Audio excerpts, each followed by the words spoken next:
ఉంటేనే కదా జనాల సమస్యలు తెలుస్తుంది, జనాల తరఫున ప్రశ్నించే గలంగా మారుతారు. ప్రతిపక్ష నేతగా వైఎస్ జగన్మోహన్ రెడ్డి గారు కరెక్ట్గానే ఉన్నారు. ఏ అవకాశం వచ్చినా కూడా రైతులకు సంబంధించిన, ఇతర గ్రామీణస్తులకు సంబంధించిన ఏ అవకాశం వచ్చినా వదులుకోవట్లేదు. ప్రజల్లోకి వెళ్తున్నారు, ప్రజల దగ్గరుండి సమస్యలు తెలుసుకుంటున్నారు. ఇంకొకటి 2024 తర్వాత, ఓటమి తర్వాత కూడా క్యాడర్ని కూడా ఉత్సాహం చేయాలి. క్యాడర్లో ఉత్సాహం నింపాలంటే నాయకుడు అంటే వాళ్ళు ఆఫీస్ గోడల మధ్య ఉండకుండా జనంలోనే ఉండాలి. జనంలో నాయకుడు ఉన్నప్పుడు క్యాడర్ కూడా ఉత్సాహంగా పనిచేస్తారు. అన్ని సమస్యల మీద కూడా వాళ్ళు ఇంకా రెట్టించిన ఉత్సాహంతో కొట్లాడతారు. కాబట్టి అన్ని అంశాలను కూడా ఇప్పుడు అన్ని అంశాల్లో జగన్ గారు ఉండడం మంచి పరిణామంగా కనిపిస్తుంది.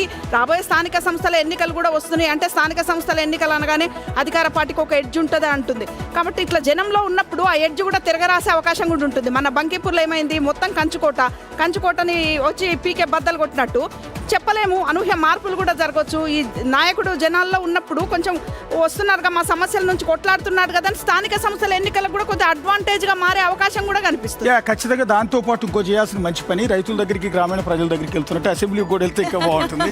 అసెంబ్లీకి కూడా వెళ్ళాలని రిక్వెస్ట్ చేస్తాను. అసెంబ్లీ సమావేశాల డేట్ కూడా వచ్చింది కాబట్టి వెళ్తారా వెళ్ళరా అని ఒక చర్చ నడుస్తుంది. ప్రతిపక్షం అంటే ఏంటి? అధికార పార్టీ అక్కడ పరిపాలన చేస్తూ ఉంటే ప్రతిపక్షం ప్రజల తరపున ప్రభుత్వాన్ని క్వశ్చన్ చేయడానికి ఉన్నటువంటి పార్టీ. ప్రతిపక్షం ఎంత స్ట్రాంగ్ గా ఉంటుందో అధికార పార్టీ అంత బలంగా వర్క్ చేస్తూ ఉంటుంది అనమాట.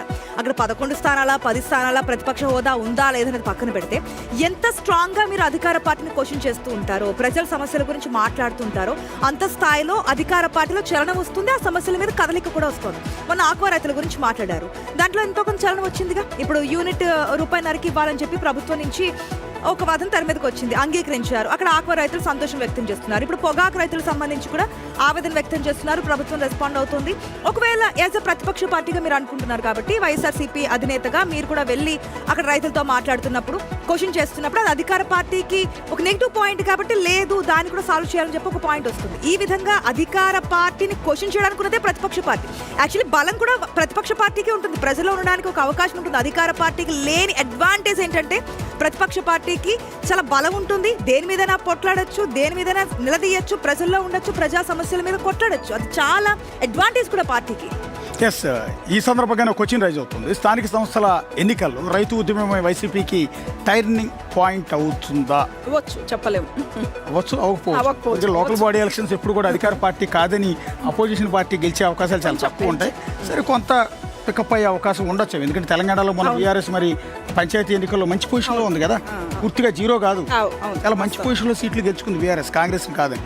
సో నెక్స్ట్ డిఎన్ఏలో ఇంకో ఇష్యూ చూద్దాం. బర్త్ డెత్ సర్టిఫికేట్ తీసుకోవడంపై ఇక అంత సులువు కాకపోవచ్చు.